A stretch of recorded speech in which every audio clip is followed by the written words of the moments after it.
Retro.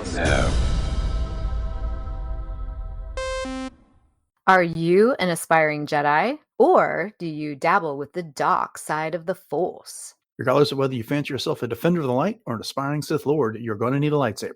Podcast Stardust is pleased to partner with Saber Masters, the creators of high-quality, durable, and affordable lightsabers. Saber Masters is preparing to launch the Ultimate Lightsaber 2.0, and right now you can get 2 for the price of 1. So, check out the link in our show notes and go get your Ultimate Lightsabers from Saber Masters. And don't forget to use our referral code Stardust to save $10 at checkout. And each purchase using our referral code helps support Podcast Stardust. Hi, this is Emily Swallow, the armorer in The Mandalorian. You're listening to Dennis and Jay on Podcast Stardust. This is the way.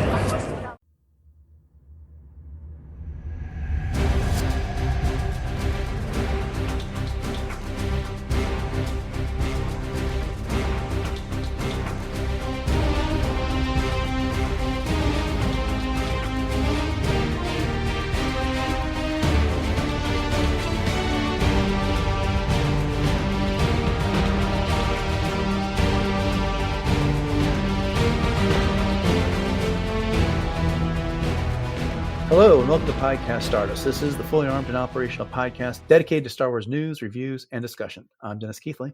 And I'm Jay Krebs. And we are going to get back into some more Phantom Menace trivia in this episode. But before we start with that, Jay, we want to remind everybody where we can be found around the internet. You got it. We are on Facebook, Instagram, and X at Podcast Stardust. All right, the dish is aligned, the sizzle is boosted to maximum output, the shield is down, and we're now broadcasting to the galaxy. So this is part 5 of our ongoing series of Phantom Menace trivia. And of course, these relate to the segments that we've been doing covering the movie for its 25th anniversary. And this segment covers the questions, I should say, from this segment cover that portion of the film that runs from 44 minutes and 14 seconds to 55 minutes and 2 seconds. And this is the portion of the movie that precedes the pod race. And so they're preparing the pod and stuff. So I hope that got you into the right mindset. Jay, you ready for some trivia questions? Yes. And I think for some of the other segments, I'm going to have to come up with the questions for you. We're going to have to flip the script. See, I write these as I'm doing the notes. So well, we'll see what happens. Okay. I feel good about your chances on these. I've got 31 questions. So let's go. Good. I've got a good feeling about this, right? All right. Here's the first one. Who are the 2 people Padme says won't approve of Qui-Gon's plan to let Anakin race in the Boonta Eve Classic? Well, the Queen won't approve. And then she said, well, I don't approve. That's right. It was kind of a trick question, but you saw through the trick. So very good. The Queen trusts my judgment, young handmaid. So anyway. The Queen doesn't have to know. All right. I don't approve. Question number 2.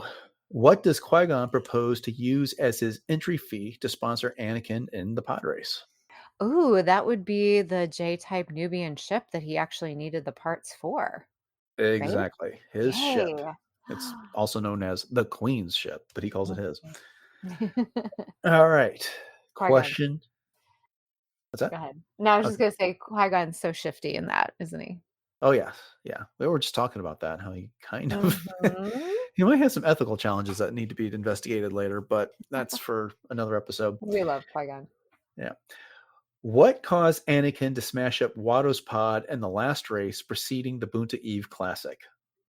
It had something to do with, what was it? It was Sebulba. It was always Sebulba. It's kind of like it's Agatha. It's like Agatha all along. It's Sebulba all along. He flashed me with his vents. That's it. You got it. You talked it out long enough. You got it. Very good. Yes, it just took me a hot second. You're 3 for 3. You're on top of it. All right. Okay. What is the explanation Qui-Gon gives to Watto on how he acquired a pod racer? He won it in a game of chance. Ding, ding, ding. 4 for 4. Wow. Look at me go. Okay. So what is Watto's proposal on how they enter the race, i.e. who supplies what and how are the winnings split? Okay, you supply the pod, I supply the boy, we split the winnings 50-50, I think. I'm going to give it to you. The more precise is you almost got it exactly as I wrote in my question here. Qui-Gon supplies the pod and the entry fee. And the entry fee, that's right. Watto supplies the boy, and they split the winnings 50-50. But you got it. The imitation of Watto alone gets you the bonus point there to get you over the finish line. All right. I like that. Okay. Qui-Gon doesn't accept that proposal. What is his counter proposal? He says, doesn't he threaten to go to the huts? No. That's later. Okay. No, he makes a counter proposal about who supplies what and how they divide up the winnings. Well, then he asks about if I win, I get the boy and his mother. You free them. No, that doesn't come up here. This is while they're still in Watto's shop. That planning's 50-50, I think. Ooh, I have to think this out. Hold on. No, I'm all confused. Why is my brain all confuzzled? Well, if we're going to split the winnings 50-50, does that give you? Then I suggest you supply. Yeah. The entry fee and the boy. And I supply the pod. I've won the pod. Oh, shoot. Okay, Dennis, help me out. Okay, so Watto supplies the entry fee and keeps all the winnings minus the cost of the parts that Qui-Gon needs. They need. That's right. And if they lose, Watto keeps the ship. And he wins either way. Either way, it's a win-win. Okay. Oh, shoot. That was a tricky one. Bring that out of my head. Okay, thank you. And this is one you're not going to like. Our listeners are probably over there going, come on, Jay, you know this. Yeah. Well, they're not on the spot. So question 7. You're not going to like this one, but here we go. Okay. How many dewbacks are in the desert near the Queen's ship after Qui-Gon makes his deal with Watto? What? Okay. How many dewbacks?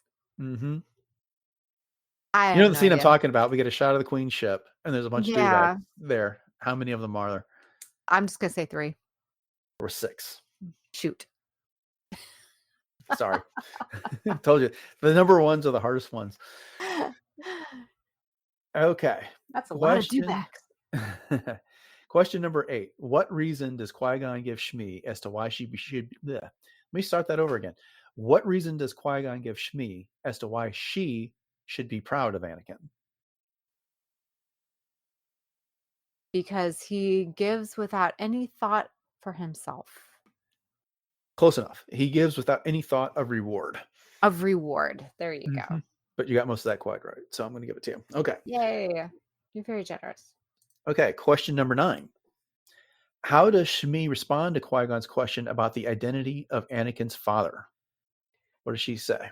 She says, there was none. That's right. I carried him. I gave birth to him. I can't explain what happened. See, you know this part of the movie very well. Some of it, anyway. It's like you had the script there in front of you. Okay. I definitely do not. All right. Here's another number question. I'm sorry in advance. Question 10. How many children come to visit Anakin while he is preparing the pod? Ooh, okay. Well, there's Kitster, and then there's little Wald, and then I think there's another little boy, and then 2 girls. So does that make 6? Count again. You identified all the people, but count. Did I? Okay. So all right. So we got Wald, Kitster, 1 other boy, and 2 girls. 5. Yep, that's correct. Yay. I was not going to give you a wrong because you identified all the kids, but you didn't count them all correctly. I could visually see them, but obviously I cannot count. Yeah. All right. All right. Question 11. What is Kitster impressed with by when? I'm sorry. Let me restate that. What is Kitster impressed by when he visits Anakin? He sees something and reacts to it. He says,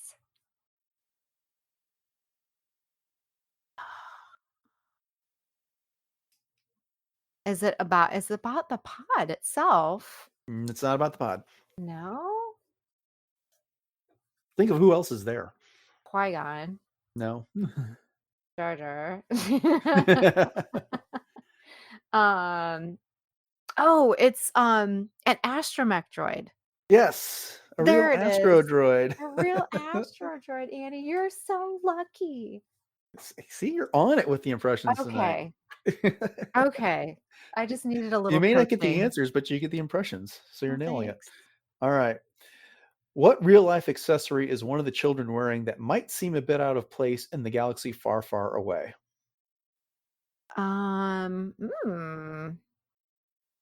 You know the answer to this. You've A told me this fanny before. pack. No. No, not a fanny pack. Okay, a crossbody bag. No. Accessory? Crocs. No. Don't get caught up in that term. Okay. Braces. Yes, that is the answer. Yep. The little girl that had braces. Okay. And the follow-up question to that is, who was the actor that portrayed the girl with the braces? Is that George Lucas's daughter? Yes. What's her name? Oh shoot. He's also written some episodes of the Clone Wars. Yes. Oh gosh, it's not Marsha, that's his wife. Ex-wife. Okay. Oh shoot. What is her name? It's right on the tip of my tongue. I give up. It's Katie. Katie. But you knew it was George Lucas's daughter, so I'll give you the point. I give up. Okay, I get a half point. Yeah. All right. All the children leave except for one. Which was the only kid remaining behind after one boy said Anakin was going to be Bug Squash? Hitster. Hitster it is. Yay. Even Wald leaves, even though he comes back for the pod race later. Mm-hmm. Okay. So they are fixing up the pod, and Anakin has a warning for Jar Jar. What are the consequences if your hand gets caught in the energy binders for a pod racer? It'll go numb for hours. Yeah, see, these questions aren't so tough, right? Well, some of them. Okay, question 16. Jar Jar doesn't get his hand caught in the energy binders, but he gets something else caught. What part of Jar Jar's body is affected by the energy binders? His tongue is fat. Exactly.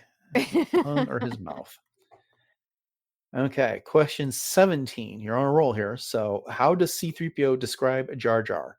In other words, how does he find him? He's a peculiar creature. He says he's a little odd. A little odd. Okay. Yeah. Close. All right. Question 18. What does Anakin proclaim after he turns on his pod racer? It's working! Very good. I knew you'd come through for me with an impression on that one. I use that one all the time for stuff. Yeah, that's a very popular one. Yep. All right, question 19. See, they're going fast. What does Anakin ask Qui-Gon about the stars? Have you been to all of them? That's not the answer I'd written down, but that is correct. Has anyone seen them all? Has anyone but the other thing is like he asked if they all have a system of planets. That's right. Yeah, but I did actually ask about if anyone's been to them all. So that is a thing. Well, this next question is going to be pretty easy. What does Anakin proclaim he'll be the first to do? He's going to be the first to visit all of them. That's right. Visit all the stars and planets. And the planets. All right. So Qui-Gon takes a blood sample and he sends it to Obi-Wan and he asks for a midichlorian count. The question is, what is Anakin's midichlorian count? It's over 10. Is it 10,000? It's over 20,000. A million or 20,000. Yes. A million. Even higher than Master Yoda's. Yeah, Master Yoda doesn't have a count that high. Okay. So my turn to do it in person. Yeah, okay. Nice one. Good one. Good Obi-Wan. Question 22. What is the name of Darth Maul's ship? Now, this isn't actually in the movie. You just have to know it from elsewhere. The scimitar. Very good. Yes. I knew you were going to get that one. On a good day. All right. Another number question. How many probe droids does Maul summon from his ship? Oh, okay. I got to think of all the 4. 3. Oh, shoot. and one for to grow on. There you go. All right, so now we're in the hangar before the pod race. What color is the skin of the Twi'leks that are attending to Sebulba? They're kind of like a teal-ish, like a bluish tealish. Okay, I just wrote down blue, but Okay, and they're wearing yellow. If that makes you feel better.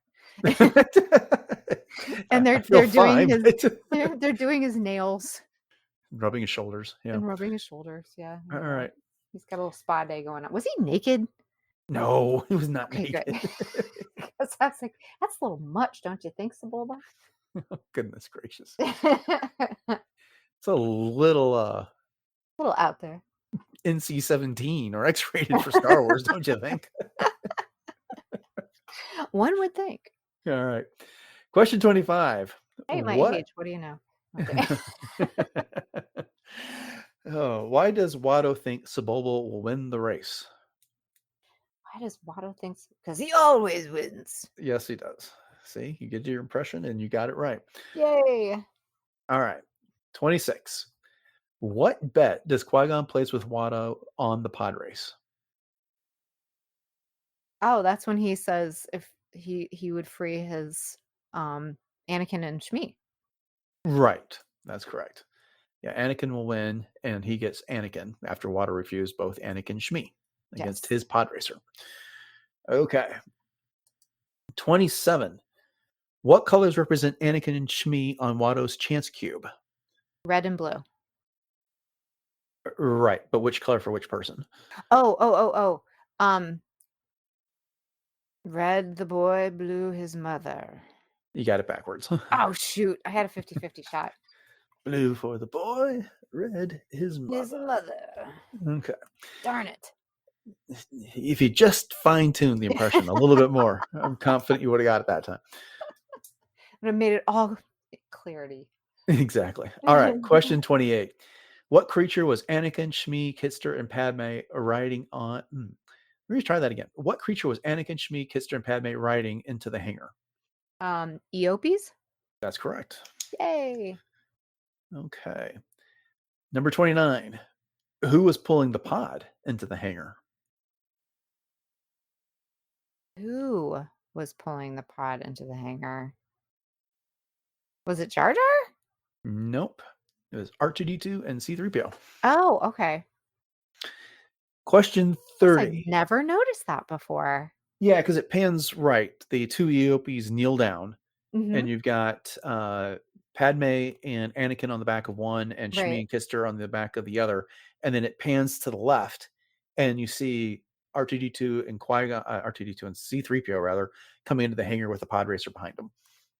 Did you ever think that was kind of bizarre? Like, I almost thought, like, why wouldn't Shmi and Padme be on one and then Kitster and Anakin be on the other? Like, the buddies together. I mean, I guess that's kind of setting up, the whole Anakin Padme thing, but... I don't know. Balance, I'm not sure. or even, like, Shmi and Anakin. Like, I would have wanted to ride with my boy, I don't know. That's just a me thing. Anyway, this is trivia. That's trivial. Trivial detail. All right.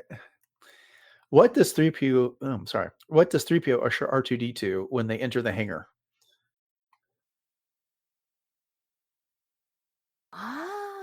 Wait, what? Say that again? Okay. Let me rephrase it. 3PO tells R2-D2 that there's something that'll never happen when they walk into the pod. Getting into a starship. They'll never get me on one of those dreadful starships. They'll never get me on one of those dreadful starships. Yes. Indeed. Okay. It's hard to write that question without giving away the answer. Oh, it's okay. Yeah.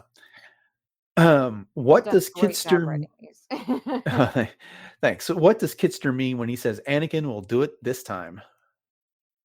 Finish the race, of course. Yep, that's it. Okay. So that is the end. It's our final question. That was question 31. And you got 23 correct.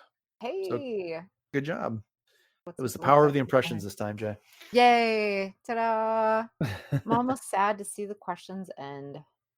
Well, I've got another set from the pod race.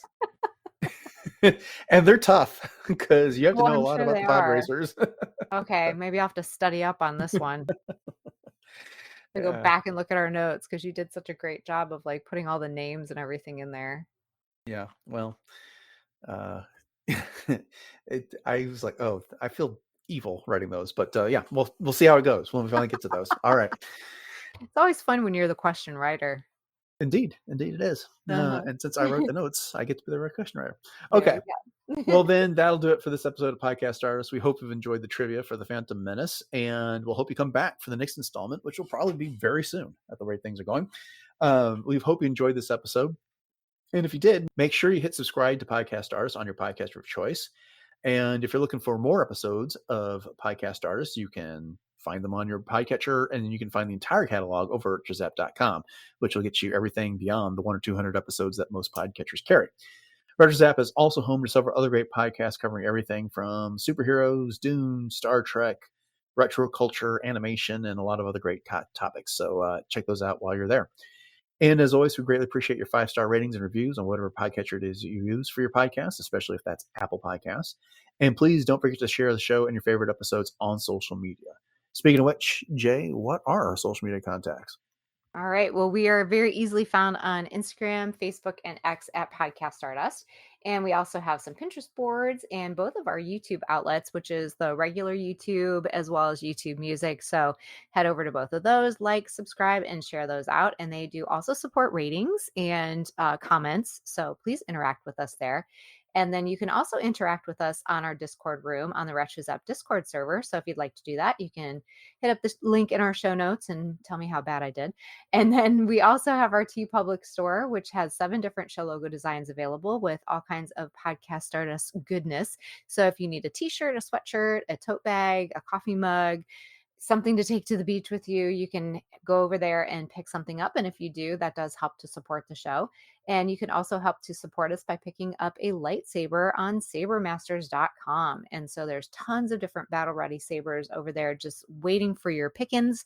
And if you do happen to pick something up, make sure you put the code Stardust in at checkout, and that will get you an extra $10 off. And once again, helps to support the show.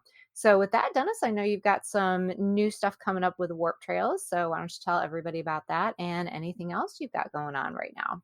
Right. So we're recording this episode in advance because we got some travel to cover and don't know exactly when it's going to come out, but we're getting closer and closer to the 5th and final season of Lower Decks. And that is the Star Trek animated series. My wife and I will be covering it on our Star Trek podcast, Warp Trails, which you can find exclusively on the RetroZap podcast feed. And if you want to find all the episodes, the most convenient place to do that is retrozap.com. So, Jay, this is likely coming out, beginning of August. So I don't know if you have a schedule for cosplay, but what is going on in the world of cosplay right now? Well, regardless, you can always find me on my Instagram, which is at j.snipscosplay. So whether it's Ahsoka, Hera, the Fourth Sister, a Mandalorian, or you never know what you're going to find, you can always find me there. And it's just a really great community, lots of really talented cosplayers over there. So if you check out my stories, I'm always posting others and lifting up, other cosplayers, creators, everybody in the community, small businesses, that kind of thing. So check that out at j.snipscosplay. All right. So yeah, normally this is the part of the show where I tell you what's upcoming, but again, we're recording this one in advance, so I don't really know. But of course, our normal format is to have 3 episodes per week, usually doing news episodes, some sort of review, and some other discussion. So I suspect you'll get news from me individually, and then we'll probably have some more trivia to round out the week while Jay's doing some traveling. And then we'll be back to our regular routine after that. So with that, thanks for listening to this round of Phantom Menace Trivia here on Podcast Stardust. Have a great day, and until next time, may the Force be with you.